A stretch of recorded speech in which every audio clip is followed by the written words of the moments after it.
Estimados auditores, una vez más los saluda Alejandro de la Carrera para invitarlos hoy domingo a esta nueva entrevista, que además quiero contarles a ustedes que la semana que ha terminado ayer fue una semana muy importante para nosotros, porque Radio Agricultura cumplió 89 años en todo el país. Somos una de las radios de opinión más escuchadas del país y estamos orgullosos de celebrar un año más junto a todos nuestros auditores. Por eso les damos las gracias por seguir acompañándonos. Agricultura ha sido siempre una radio comprometida con Chile, y es por eso que he dado este pedacito nomás para contarles lo que ha sido un año más de la Radio Agricultura.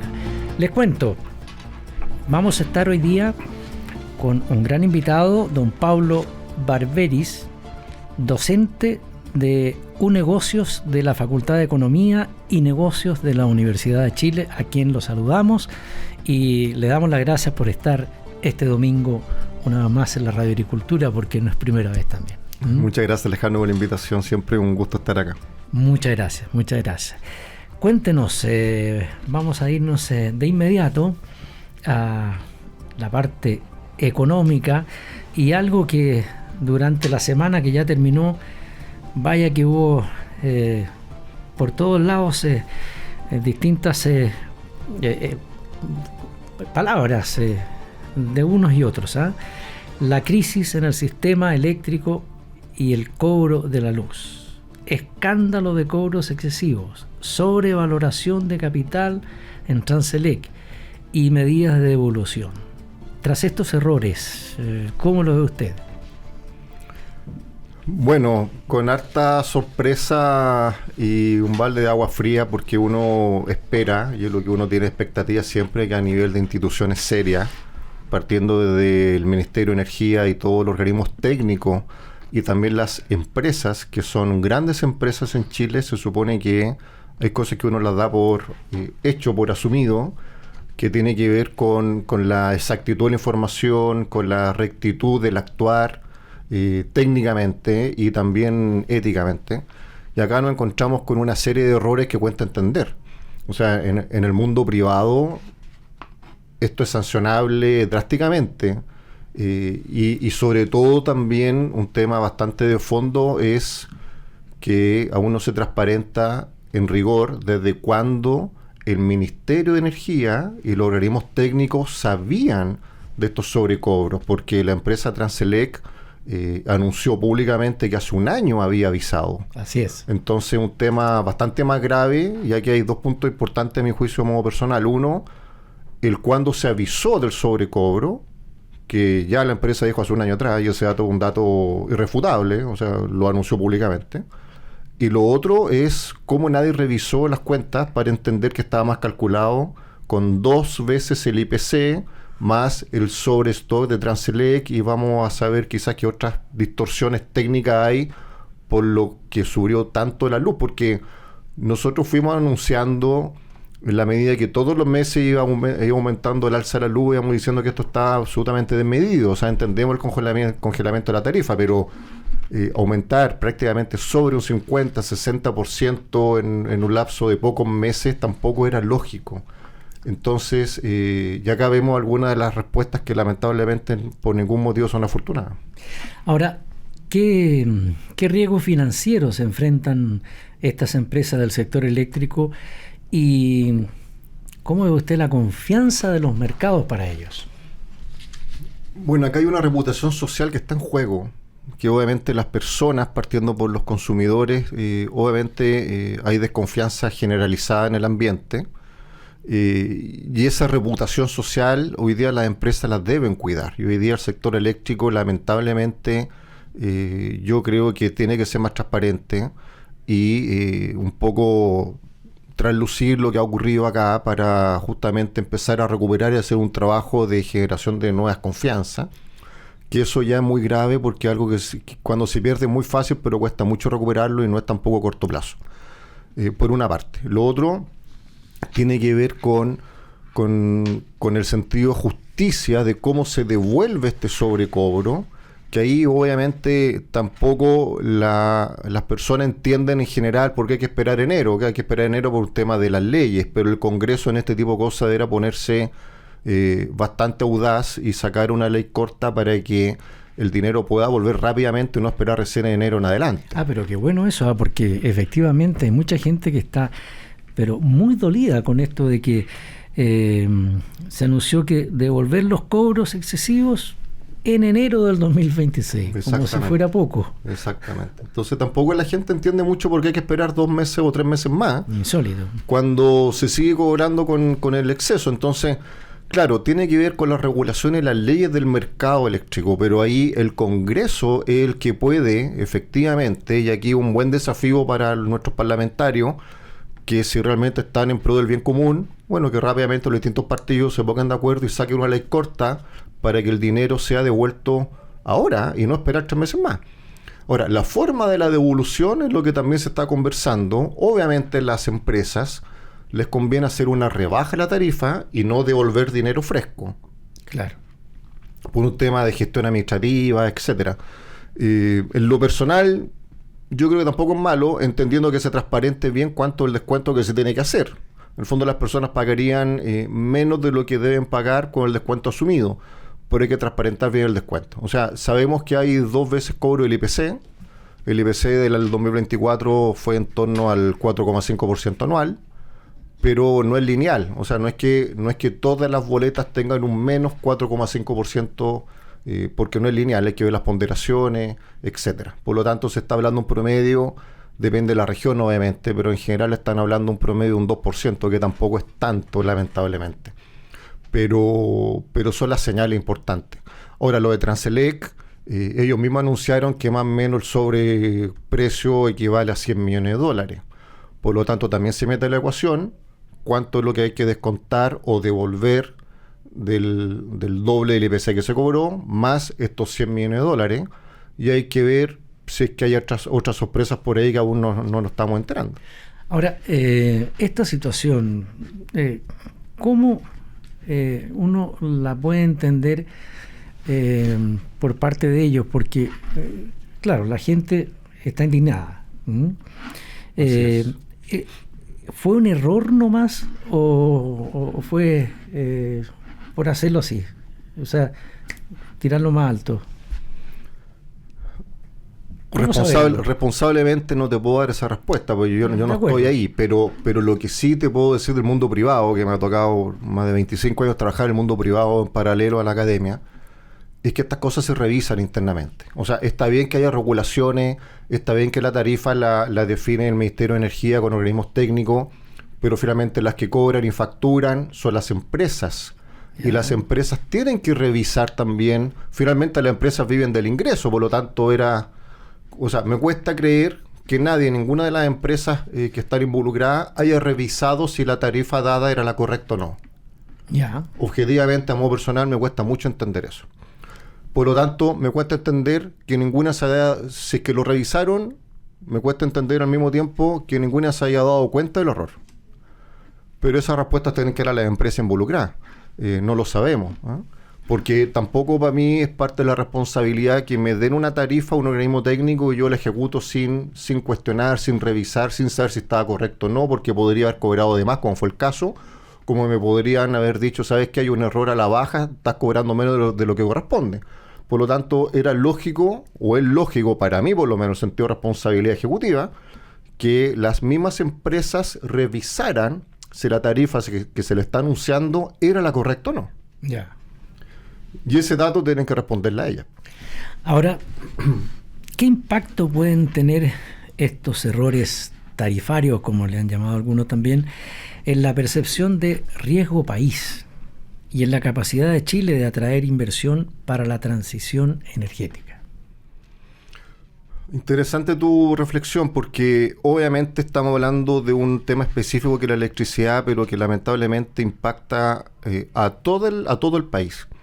Entonces, son las señales que se transmiten, tanto internamente, que hay un tema social de reputación que hoy día está en juego, obviamente las personas están enojadas, están molestas, están con desconfianza, que es lógico que así sea, dado lo que se está conociendo, pero también las señales internacionales son igualmente preocupantes porque si un inversionista quiere venir a Chile, parte de lo que evalúa cualquier inversionista es la seriedad del país, de las instituciones que rigen el país. Por lo tanto, acá estamos hablando de un ministerio especialista, que es el Ministerio de Energía, pero hoy día la energía es una de las prioridades importantes a nivel mundial. Y todos los países, incluido Chile, tienen que tener un proyecto energético pensando en largo plazo. Tenemos crisis hídrica hace muchos años, tenemos problemas futuros sin duda alguna, el calentamiento global, etcétera. Por lo tanto, el tema de la energía en su magnitud amplia es una de las prioridades, pero esas señales a nivel internacional también se evalúan, porque si nos equivocamos en una simple tarifa de sacar la cuenta cuánto es lo correcto a cobrar a nivel país, desde un ministerio y los organismos técnicos están involucrados, eso también se evalúa a nivel de los inversionistas que vienen a Chile a invertir, ya sea el mismo tema energético o en otros más, digamos, porque la sensación ambiente es que con qué seriedad, con qué responsabilidad, incluso peor, con qué nivel de competencia nos encontramos con los interlocutores quienes deciden por nosotros. Entonces, ese es el tema que uno evalúa cuando quiere invertir en un país de destino. Ahora, algo dijo al comienzo usted, Pablo, pero en este caso no solo afecta al alza de las cuentas de la luz, ¿cierto? Sino que también hay una implicancia en el IPC y el UF. ¿Podría? Claro, o sea, de hecho hay, porque el recurso energético de la electricidad está indexado en toda la estructura de costo de muchas empresas. Ya. Desde fabricación, transporte, logística, mano de obra, etcétera. Por lo tanto, tiene un impacto en lo que es la inflación. Y eso trasunta el resto de los productos que las personas consumen hoy día y los servicios que se consumen. Entonces hay un efecto que no se va a poder devolver a la ciudadanía, que tiene que ver con que hubo un aumento de los precios de servicio y producto con algún porcentaje indexado por el aumento de la electricidad, que sí afectó a la inflación claramente, pero que eso lamentablemente es como ya es asumiendo la pérdida, eso no se va a devolver. Entonces, en concreto, lo que sí se puede de alguna manera recuperar por parte de las personas, todos los que pagamos electricidad, es el descuento que nos van a hacer de la tarifa, pero no se va a recuperar lo que aumentó la inflación y el IPC producto del aumento eléctrico. Eso es perdido, digamos. Eso está perdido. Eso está perdido. Es muy difícil. Eso está perdido. Porque ¿cómo lo bajamos? No, es que no va a bajar. Hay que ser realista y eso no va a bajar. Entonces, lo que podríamos ver, si es que no hay una devolución de dinero directo, que lo veo muy difícil por lo demás, va a haber un descuento en las tarifas eléctricas. Pero ese descuento también hay que ser realista. Está hablando de 2%, 4%, 3%. No veo otras cifras mayores que esa. Por lo tanto, tampoco son altas expectativas que hay que hacerse. Pero sobre lo mismo, el Banco Central anunció que va a revisar si errores en cálculo de la luz incidieron de manera relevante en la inflación, como usted lo estaba comentando antes. ¿Está bien lo que va a hacer el Banco Central? Está ¿cierto? muy bien. Es bueno que lo haga. Es muy bueno, un organismo autónomo, serio, respetador internacional. Nuestro Banco Central, a buena hora, siempre ha sido autónomo, muy técnicamente de alto nivel. Por lo tanto, lo que ellos puedan revisar y anunciar es lo correcto. Ahora, sabemos que por los mismos informes del Banco Central, los indicadores inflacionarios anteriores, sabemos que el aumento de la alza eléctrica sí aumentó en la inflación. O sea, sí es parte de la inflación, digamos. Sí. ¿Qué porcentaje fue parte del aumento de la inflación? Es lo que sería bueno transparentar, porque se habla entre 1 a 1,5% promedio, pero falta un dato más responsable, más técnico, dado lo que nos estamos enterando hoy día. Por lo tanto, si el Banco Central anuncia que va a revisar eso, me parece fantástico. Qué bueno, qué bueno. Yo creo que el país entero estaría también de acuerdo con lo que piensa hacer el Banco Central. Lo quiero llevar a otro tema. Estamos conversando, estimados auditores, para quienes están en estos minutos en la sintonía de la Radio Agricultura. Vamos a hacer una muy breve pausa y ya continuamos con esta entrevista junto a Paulo Barberis, docente de UNegocios de la Facultad de Economía y Negocios de la Universidad de Chile. Ya volvemos.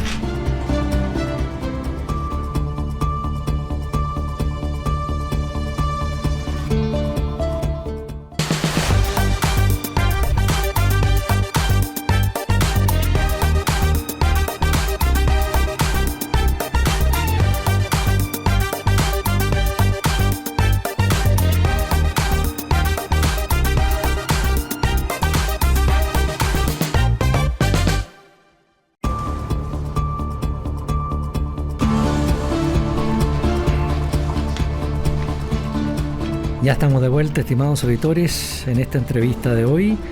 Vamos a continuar con la economía en nuestro país y lo que está pasando, como digo yo, algo está pasando en la economía. Y le vamos a preguntar a don Paulo Barberis, el Fondo Monetario Internacional advierte sobre la necesidad de esfuerzos fiscales adicionales incluso. El Consejo Fiscal Autónomo proyecta un crecimiento del gasto y riesgos en el balance estructural. Así es. Así es. Lo que pasa ahí es que el Fondo Monetario Internacional recomienda, obviamente, medidas más fuertes para no seguir aumentando la deuda que tenemos como Estado. Ya. Hoy día la deuda que tiene Chile está en torno al 43-45% del PIB, que es altísimo para el estándar que ha tenido Chile históricamente. Wow. Ahora, eso implica que hay que apretarse el cinturón, y eso es lo que recomienda el FMI y también el Consejo Fiscal Autónomo, que internamente ha coincidido exactamente lo mismo el Fondo Monetario Internacional, porque lo que ha pasado en la práctica y es lo que se ha cuestionado estos últimos 3 años es que el gobierno ha anunciado dentro de su presupuesto fiscal y lo que fue primero el intento de reforma tributaria, después se le llamó pacto fiscal, anunciaron una expectativa de ingreso mayor a lo que realmente se recaudó. Y los gastos aumentaron. Los gastos del gobierno aumentaron con ingresos menores a lo estimado. Por lo tanto, en cualquier empresa pasa lo mismo. Cuando uno dice que va a recaudar 100 y finalmente recaudaste 80, pero gastaste en base a los 100 que tenías como expectativa, sí, es catastrófico. Entonces, se agradece la responsabilidad que ha tenido el Ministerio de Hacienda históricamente en nuestro país. También se agradece la gestión que hizo Mario Marcelo en su momento. Pero finalmente lo que estamos hoy día revisando es que desde la Dirección de Presupuesto se han anunciado ingresos que nunca llegaron a cumplirse, con un aumento de gasto. Ahí es donde se ha dicho que faltó mayor fuerza o falta mayor fuerza para poder hacer un ajuste fiscal. El ajuste fiscal tiene que ver con el déficit. Hoy día el déficit que se está anunciando para Chile para este año 2025, que es el último año de gobierno de Boric, es que va a terminar con menos 2,2% de déficit, que eso es demasiado. Wow. Es demasiado cuando el objetivo inicial siempre estructuralmente el ideal era 1,1, ¿no? Ahora, el déficit ha ido aumentando paulatinamente por los mayores gastos que ha tenido el gobierno, tanto gastos sociales como también aumento de la remuneración, o sea, todo lo que es cuenta corriente, que es la plata del día a día, digamos, ha aumentado significativamente, pero ha disminuido lamentablemente los dineros destinados a la inversión de largo plazo que los gobiernos tienen que hacer. Y una consulta, y en plata, ¿cuánto sería así el 2,2%? Ese menos 2,2%, más o menos, estaba hablando de hartos miles de dólares, pero más o menos el menos 2,2% de déficit, estaba hablando en torno a 7.500 millones de dólares, que es un poco más. Vaya. Si es que el déficit no aumenta, pero hoy día ese menos 2,2 estaba hablando de, como digo, más o menos 7.500 millones de dólares de déficit. ¿Y esto ha ocurrido otras veces? El déficit sí, en otro gobierno, por ejemplo. Sí, los gobiernos anteriores han tenido déficit, pero un déficit que ha ido de menos a más, entonces se ha ido controlando o se ha ido, digamos, apretando el cinturón. Hemos tenido mayores reservas también fiscales, hoy día tenemos menos reservas que antes. Antes teníamos una deuda del Estado en torno al 30% del PIB, hoy estamos en 43, 45 del PIB, por lo tanto, esas son las preocupaciones que existen. De ahí que todos los candidatos presidenciales, unos más, otros menos, están anunciando recortes de gastos fiscales por razones obvias. Uno podrá cuestionar el cómo lo harán, por supuesto, pero sentido común hay que hacerlo. Y eso significa apretarse el cinturón, porque hay que transparentar este menos 2,2, o sea, dónde ver los ahorros reales, dónde buscar ahorrar para no seguir aumentando el déficit, pero la otra línea que es muy preocupante es la línea del ingreso. Entonces, el Estado, independiente del gobierno de turno, vive de los impuestos y del IVA que pagamos todos los chilenos, principalmente. Y tenemos, Chile puntualmente además tiene hoy día el ingreso del cobre, ¿cierto? Históricamente, y ahora esperemos que empiece a haber algún tipo de ingreso del litio. Pero esas son las fuentes de ingreso que tiene el país. Entonces, hay que atacar la evasión tributaria, atacar la elusión tributaria, etcétera. Pero también hay que ver por la línea del ingreso cómo aumentar o mantener los ingresos correctos, pero cuidando los gastos. Lo que se ha hecho lamentablemente es que se ha aumentado el gasto con menos ingresos. Entonces, ese es el problema que aborda el Fondo Monetario Internacional y también el Consejo Fiscal Autónomo. Porque para los chilenos, el saber de esto, escuchar esto, gente que hay veces que no alcanza a llegar a fin de mes. La mayoría del chileno medio no alcanza a llegar a fin de mes.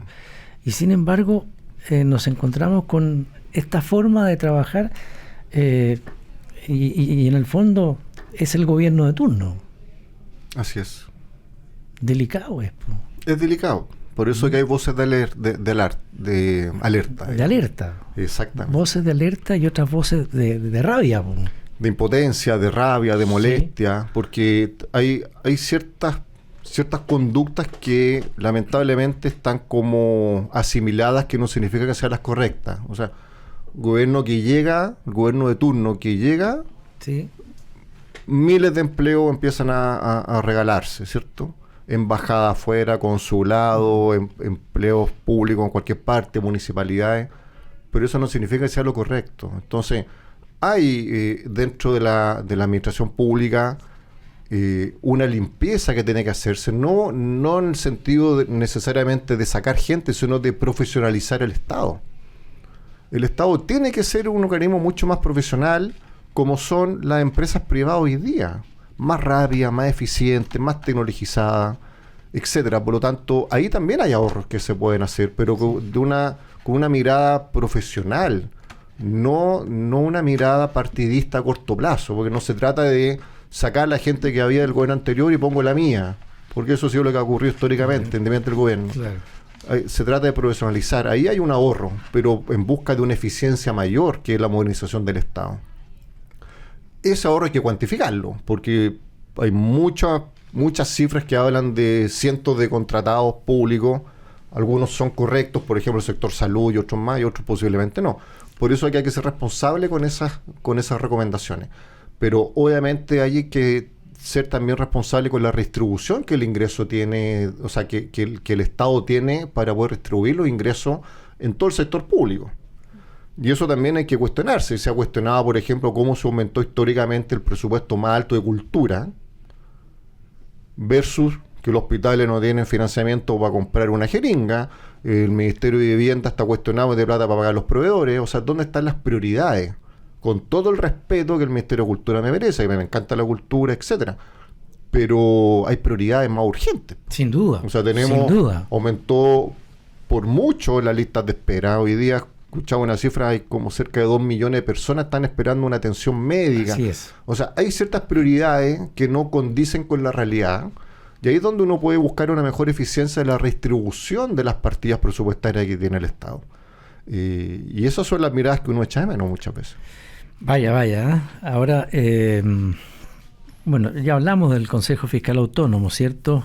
Esto que proyecta que el gasto público crecerá 2,5 para el próximo año. Algo ya ha comentado usted. Así es. Ahora, considerando que más del 90% del presupuesto está comprometido en funcionamiento del Estado, ¿qué herramientas tiene el gobierno para realizar ajustes fiscales sin afectar servicios esenciales? Es difícil. Difícil también. Es difícil porque el gobierno... A ver, los presupuestos de un año para el otro, o sea, 2025 se aprueba el presupuesto para 2026. Sí. ¿Ya? Y coincide que en 2026 va a haber un nuevo gobierno. Entonces, ahí están las... Perdón, un paréntesis nomás, perdón que le interrumpa. ¿Es así el sistema de que el gobierno que salga después de las elecciones va a tener que asumir que el presupuesto va a ser de tal y tal? No, ahí hay un problema porque es como que, no sé, usted quiere comprar una casa, la compra, pero yo la pago y yo no sé si me entiende. Te entiendo perfecto. El primer año no puedes botar ninguna muralla, no puedes pintar, no puedes arreglar la casa porque está todo repartido como tiene que gastarse. Ya. En la gran mayoría. Por eso que se discute hoy esta cláusula democrática o cláusula republicana dentro del presupuesto, donde el Estado le deja al gobierno que va a entrar, independiente del sector político que sea, libre albedrío, un porcentaje de gasto libre para las prioridades o lo que el gobierno quiera gastar al inicio de su gobierno. Ya. Y eso era una costumbre y una práctica republicana que siempre se agradece entre un gobierno al otro, independiente de la posición política. Pero este gobierno, este año, eliminó esa cláusula por primera vez. Y ese es el cuestionamiento que ha tenido desde su propio sector político hasta la oposición, unánimemente, que no tiene ningún sentido que lo haya hecho. La explicación que dan tampoco es viable, porque dice que el Consejo Fiscal Autónomo recomendó que el presupuesto tuviera una redistribución de libre asignación, que el gobierno futuro lo hiciera, pero esa libre asignación era de un 10% del presupuesto fiscal. Y este gobierno, esa libre redistribución solamente la dejó en el 1%, por lo tanto no tiene ningún sentido. No dejó nada. No dejó nada. Y eso es el cuestionamiento político, no solo técnico presupuestario, que se está haciendo nuevamente al presupuesto fiscal que se está aprobando en el Congreso en este minuto para el otro año. Y esto, Pablo, ¿es primera vez que ocurre esto?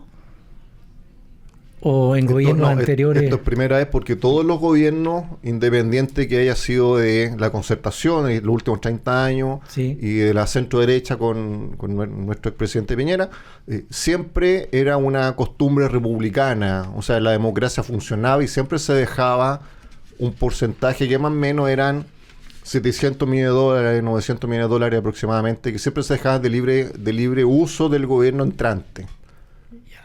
En este presupuesto, este gobierno eliminó eso. Y eso son las discusiones que están hoy día en el Congreso. Ya, pero ya se queda así. ¿O el Congreso podría cambiar? O sea, están en negociaciones internamente entre el Congreso con el Ministerio de Hacienda, en este caso, y la Dirección de Presupuesto, para ver si se puede recuperar esa glosa y hacer una nueva redistribución o no. Esto es noticia en desarrollo, como dicen ustedes, hay que ver ahí qué está pasando, digamos. Noticia en desarrollo. Pero claramente son señales nuevamente contradictorias que meten ruido en el ambiente en forma muy innecesaria, porque en rigor tampoco le hicieron caso al Consejo Fiscal Autónomo con la recomendación que hizo. Entonces en rigor no se cumplió y ahí está la molestia y los roces que están ocurriendo. Como suele ocurrir esto, en otras cosas también.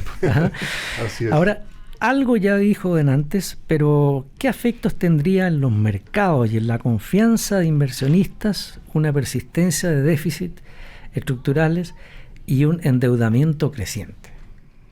Bueno, es preocupante. Por eso que todos los organismos técnicos, partiendo del Banco Central, Consejo Fiscal Autónomo, Fondo Monetario Internacional y otros organismos internacionales, han recomendado que Chile no siga creciendo en deuda, sino que sea más riguroso en los presupuestos, con una mejor eficiencia y eficacia en los gastos públicos, ¿no? Y cuidando la línea de ingresos, porque finalmente si no recaudamos no tenemos nada que gastar. Entonces hay que ser transparente en los ingresos que están definiéndose, porque lamentablemente este va a ser el tercer año que no se le achunta lo que se dijo que se iba a recaudar, aumentando los gastos. Entonces lo que hay que hacer es ser riguroso. Volvemos al problema de la electricidad, se calcula mal, acá se calculó mal lamentablemente la línea del ingreso del presupuesto, pero los gastos aumentaron, y cuando aumentan los gastos sabemos perfectamente que es muy difícil, para no decir imposible, pero muy difícil bajar los gastos cuando ya están dados. Entonces, con gasto alto, con menor ingreso, es una ecuación perfecta de problema. Y eso es lo que ha ocurrido. Entonces, ahí las recomendaciones son transparentar el ingreso, ser riguroso con el presupuesto en pro del ingreso que realmente se tiene que definir y que se cumpla. Y ahí los inversionistas ven seriedad. No es preocupante hoy día el aumento del déficit en lo que estamos hoy día si las señales futuras de corrección son serias y son reales.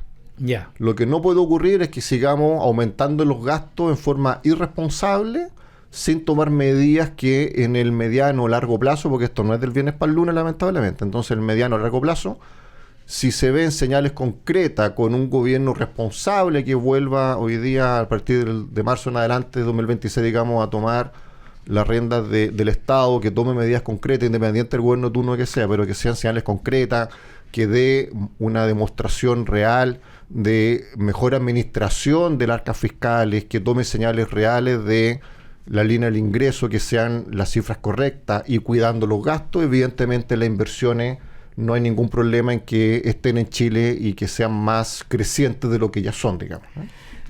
Vamos a hacer una pausa, Pablo, y ahí le voy a hacer una siguiente pregunta, pero vamos a una pausa. Ya volvemos, espérenos.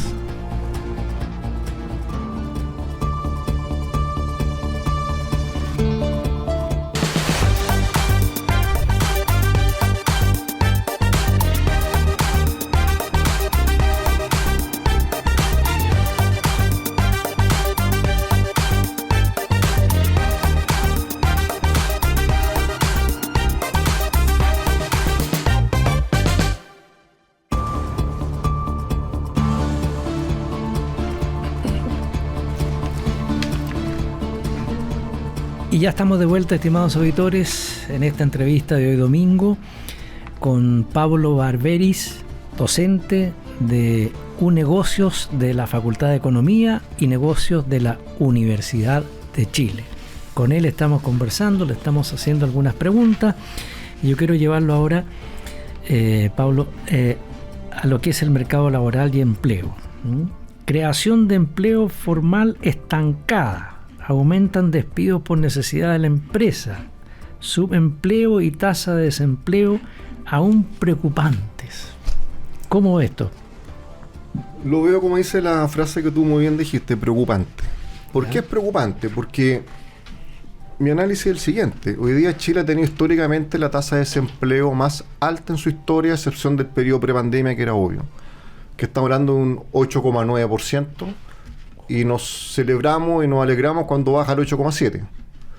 Pero en la práctica estamos hablando que en promedio hay más de un millón de personas que están buscando trabajo y no se encuentra trabajo. Ya. Entonces hoy día tenemos una fuerza laboral que está compuesta por personas que entran al mercado laboral por primera vez, más los cesantes. Eso es el concepto de fuerza laboral, Sí. que está en torno a 1 millón de personas, donde el mercado no es capaz de absorber esa demanda por mayor empleo.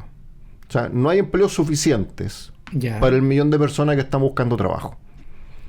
Y eso tiene que ver con el crecimiento de la economía, por una parte, donde estos últimos 3 años el promedio ha sido 2%, este año con mejor expectativa por un montón de temas, entre ellos la expectativa electoral, etcétera, y la inversión minera que ha sido muy, muy importante en nuestra economía este último año y medio. Podríamos terminar el año en torno a un 2,5% de crecimiento, que es mejor de las expectativas con las cuales se partió este año. Sí.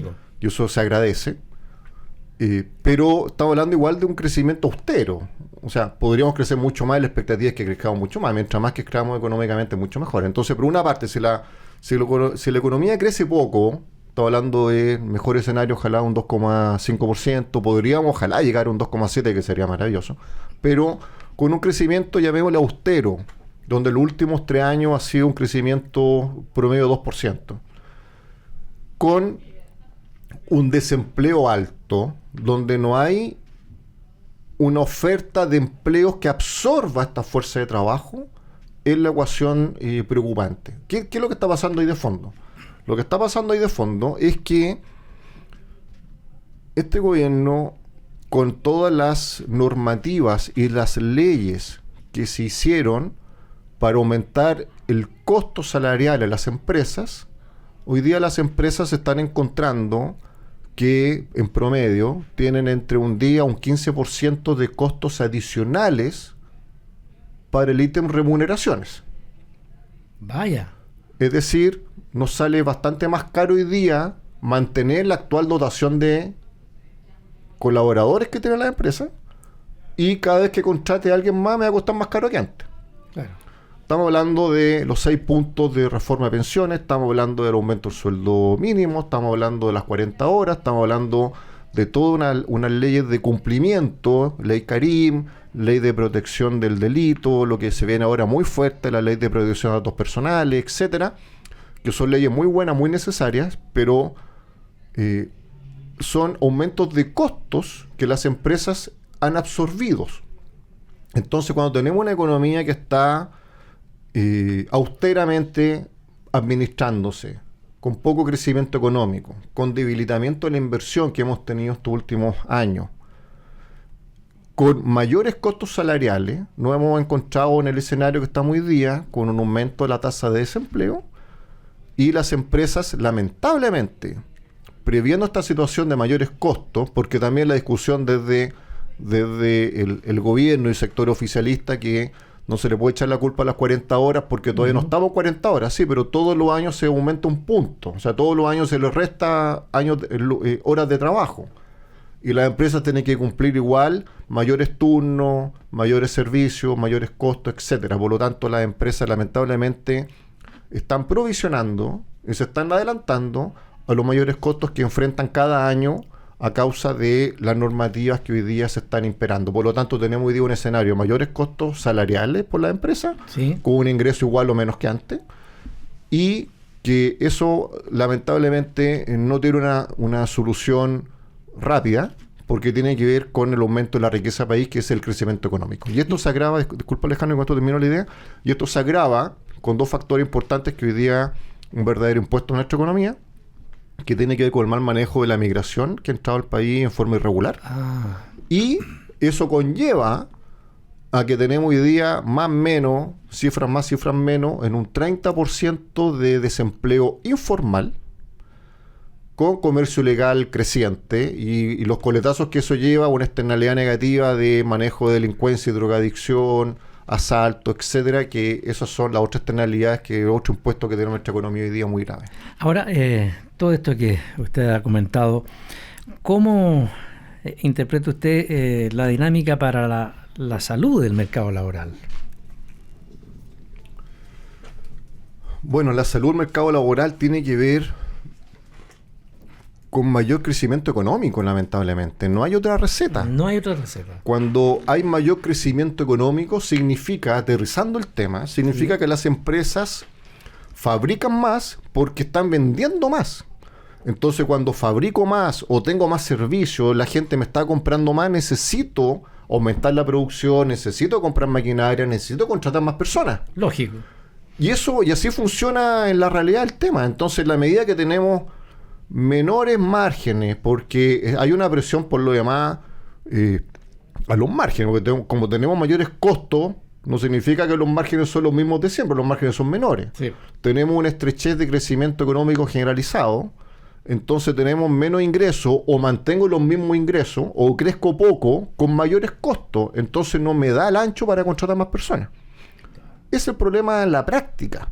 En Chile, el 95% de las empresas son micro y pequeñas empresas, que representa, siempre hay cifras más o menos, pero redondeando entre un 60-65% de la fuerza laboral del país, las micro y pequeñas empresas. Entonces, cuando hablamos con una panadería, un almacenero que tiene 3 empleados, incluyendo el dueño, y le estamos diciendo que estamos aumentando los costos de remuneración entre un 10-15% promedio, donde tiene que tener menos gente, porque no le da el sueldo o el ingreso del local para mantener los sueldos, lamentablemente tiene que prescindir de un trabajador para mantener los ingresos que los costos le están dando. Entonces, esos son los problemas prácticos que estamos viendo hoy día. Entonces, la receta, que no es del viernes para el lunes, como siempre digo, es cuáles son las señales concretas para fortalecer nuestra economía y que haya crecimiento económico. El crecimiento económico se da principalmente por mayor inversión nacional o extranjera, que obviamente la hemos tenido debilitada estos últimos años y ahora recién estamos viendo luces principalmente en el sector minero, pero falta también qué hacer con los demás sectores productivos que tengan una fuerte inyección de inversiones. Segundo, el consumo interno, que eso tiene que ver cuando la gente tiene un sueldo que le permita gastar y eso hace que la economía crezca también. Y tercero, la exportación es cuando las empresas chilenas se abren al mundo. Y no sé si ya algo dijo, pero no me acuerdo. ¿Cómo afectan los despidos concentrados en las pymes al tejido económico y a la distribución del ingreso? Sí, algo dijimos, pero profundizando un poco más es grave porque, como mencionamos, más o menos el 95% de las empresas en Chile son micro y pequeñas, que dan más o menos entre el 60 y 65% del trabajo en el país. Por lo tanto, cuando le está aumentando los costos, y si alguien que se ve mayor dañado siempre son las micro y pequeñas empresas, porque viven al día a día, sí. Cuesta vender y más encima cuesta que le paguen, por lo tanto siempre hay problemas de flujo de caja y problemas de la cobranza, con menos ingresos o ingresos estables, pero no bonanza, hace que, aumentando los costos, tengan problemas de contratar más personas. Entonces, y muchas veces no pueden contratar, sino que tienen que prescindir de alguien que ya tienen para poder sustentar el negocio. Ya. Entonces, esas son las preocupaciones que estamos viendo. Vaya. O sea, la cosa está bastante delicada para todos. O sea, sí, a ver, es correcto las normativas que se han hecho en términos de mejor calidad de vida, resguardar obviamente la jubilación de las personas aumentando los 6 puntos, mejorando el sueldo mínimo. Yo creo que esas leyes también es perfecto y el sector privado la acogió sin ningún inconveniente, pero siempre con las dudas de que seguimos viendo la línea de los costos más apretados, menos márgenes, pero no se han hecho fuertes señales para fomentar el crecimiento del país, el crecimiento económico, que eso es lo que te sustenta finalmente los gastos. Entonces, el tema de fondo es cómo yo aumento los ingresos que me permitan financiar todos estos costos adicionales. Y ese es el desafío que tenemos hoy día como país. Y eso impacta el desempleo, el comercio informal y todo lo que hemos conversado. Yo no sé si alcanzamos, pero lo quiero llevar a algo político, pero tranquilo. Yo creo que va a poder. Escenarios políticos y gobernanza económica. Debate sobre la campaña electoral y la interacción del gobierno con candidaturas oficialistas. ¿Qué efectos puede tener la incertidumbre política y la intervención de la moneda en la percepción del mercado y la inversión? A ver, o sea, el gobierno de turno, independiente del sector político, obviamente interviene en los mercados, interviene en las señales que se dan al exterior para ver si llega buena o mala o mucha o poca inversión a nuestro país. Tiene que sentar las bases estructurales de nuestras instituciones que funcionen, que lo que lamentablemente no estamos viendo hoy día, por ejemplo, en el tema eléctrico y otros sectores más que hemos visto. Por lo tanto, esas señales erráticas o ineficiencias directamente en algunos casos son malas señales para el país y no ayudan en nada al crecimiento económico, que es el problema que hablamos recién. Lo que tiene que hacer el Estado, y hablo del Estado para no hablar del gobierno de turno, es dar señales concretas, primero que las instituciones funcionan, segundo que funcionan en forma eficiente, rápida, a nivel profesional, con buenos técnicos, y dar señales también no solo a nivel técnico, sino que también el gobierno de turno, o el Estado mejor dicho, tiene que dar señales macro en el sentido político, social, no solo económico, porque el conjunto es lo que se evalúa cuando alguien quiere invertir en un país. Entonces, cuando vemos un país que ha tenido crisis sociales, los intentos constituyentes que hoy día, mientras más pasa el tiempo, más vergüenza nos dan, digamos, no veo ningún sector, ni siquiera el oficialista, que hoy día los defienda, que fue una locura ese periodo, con las reformas que no han tenido buen asentamiento político, con una dispersión política. O sea, no es lógico que un país tenga más de 20 y tantos partidos políticos, la mayoría son unipersonales. Entonces, son señales que se evalúan, hablo como ejecutivo en este minuto, un ejecutivo evalúa el ambiente político que tiene un país, evalúa el ambiente social, evaluamos el ambiente económico para decir, sí, voy a invertir en este país. Cuando eso se le suma que tenemos una migración, que no conozco otro país que entras por la frontera y nadie los puede revisar ni siquiera una mochila, me parece insólito en nuestro país. Increíble. Y le damos la bienvenida y tenemos 30% de comercio informal y aumento de la delincuencia. Hemos importado delincuencia, que me parece insólito.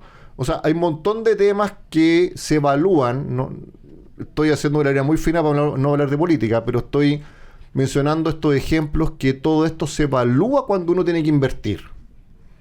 Entonces, cuando estas señales no están claras y vemos que tampoco se solucionan, evidentemente afecta a la economía.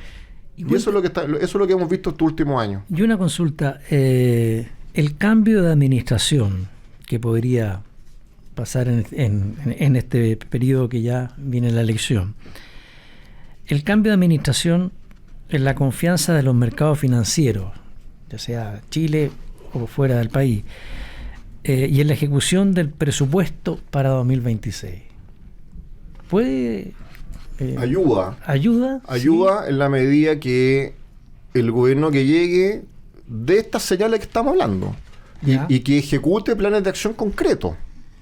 Vale. Ya. Entonces, en la medida que eso ocurra, obviamente ayuda a que el ambiente general sea más optimista. Esto tiene que ver con un tema de expectativa. Los mercados financieros se mueven mucho más por las expectativas y las señales que se dan. Entonces, cuando el gobierno que llegue, y repito nuevamente, independiente del sector político que sea, sí, pero lo que hoy día dicen se cumpla, evidentemente la sensación ambiente va a ser de mejor optimismo, mejor expectativa, más tranquilidad, y las acciones que iremos viendo en el tiempo van a ir consolidando esa expectativa y ese optimismo para que las empresas vuelvan a invertir, vuelvan a arriesgar capital y empiece una espiral de mejora en nuestro crecimiento económico. Pero pensemos en que ya sea quien sea el que gane la elección, puede resultar definitivamente, podría, porque va a ser un poco nuevo el nuevo Parlamento, ¿ah? Van a cambiar algunos, sin duda. ¿Podrían ellos insistir en lo que desgraciadamente estamos sintiendo ahora y pasando ahora? Bueno, tuviste en el clavo, porque Chile, como es una democracia, hay atribuciones que tiene el Ejecutivo, pero el Ejecutivo no gobierna solo, necesita un Parlamento. Sí. Por lo tanto, la apuesta que se tiene es que el gobierno que sea debe tener mayoría en el Congreso, para que la teoría diga justamente que las leyes y las acciones que el gobierno anuncie y quiere implementar, que es lo que se dice en las campañas políticas, el Parlamento apruebe justamente esas leyes para que después sean ejecutables. Entonces, lo que hemos visto es que normalmente le pasó al expresidente Piñera, que no tenía mayoría en el Congreso, y finalmente ocurrió lo que ocurrió, estallido social y todo lo nefasto que fue, digamos, las señales parlamentarias. Pero el ideal es que el gobierno que tenga hoy día la administración pública tenga mayoría parlamentaria para que le puedan aprobar justamente sus leyes y eso sea ejecutable. Ese es el desafío que hay. Si no, obviamente es lo que ocurre siempre, que tienen que entrar a negociar, etcétera, y eso hace todo más lento. Estimados auditores, estamos poniendo término a esta entrevista de hoy domingo. Le vamos a agradecer a don Pablo Barberis, docente de negocios de la Facultad de Economía y Negocios de la Universidad de Chile. Le agradecemos, Pablo, esta entrevista con usted. Ha sido muy importante lo que usted ha ido comentando y explicando, y me imagino que también nuestros auditores están pensando lo mismo, agradeciéndole a usted. Así que muchas gracias, y lo tendremos en una próxima oportunidad. ¿Será posible? Por supuesto que sí, un agrado, Alejandro, muchas gracias por la invitación y un gusto compartir contigo y con la radio siempre. Muchas gracias. Estimados auditores, el próximo domingo una nueva entrevista, no se la pierdan también.